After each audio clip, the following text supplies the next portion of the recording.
На берегу лежат тела взрослых и детей мусульман народности рохинджа. Они утонули, пытаясь спастись от боевых действий в Мьянме и перебраться в соседний Бангладеш. Эскалация конфликта началась 25 августа, когда, по некоторым данным, повстанцы рохинджа напали на полицейские участки в Мьянме. В ответ началась масштабная военная операция, в результате которой 90 тысяч рохинджа нашли убежище в Бангладеш. Рохинджи составляют меньшинство в преимущественно буддийской Мьянме. Они утверждают, что их притесняют. Буддисты расстреливают нас. Они сожгли наши дома и стреляли по нам. От пули погиб мой муж.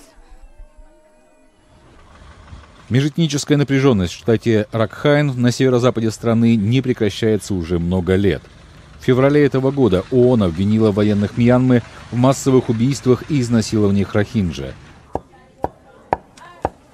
Сейчас происходит резкая эскалация конфликта. Среди буддийского населения тоже есть беженцы. Они нашли приют в соседних монастырях. Я не буду там больше жить, даже если мне предложат золото и деньги. Я вернусь только если там не будет мусульман. Пока там мусульмане, я не вернусь. У меня разрывается сердце. Они убили моего мужа, перерезали ему горло. По мьянманскому телевидению показали встречу главы правительства страны Аун Сан Су Чжи с бывшим генеральным секретарем ООН Кофи Аннаном, на которой она попросила его помочь в урегулировании конфликта. Су Чжи – лауреат Нобелевской премии мира, однако ее репутация пострадала из-за того, что она предпочитает не высказываться о притеснении рохинджа.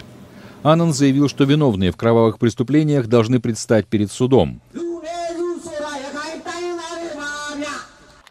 Эти слова вызвали волну недовольства в Мьянме. Правительство Су Чжи утверждает, что воюет с террористами.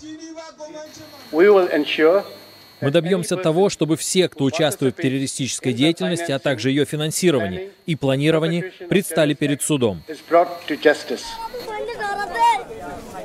В Бангладеш продолжают прибывать беженцы.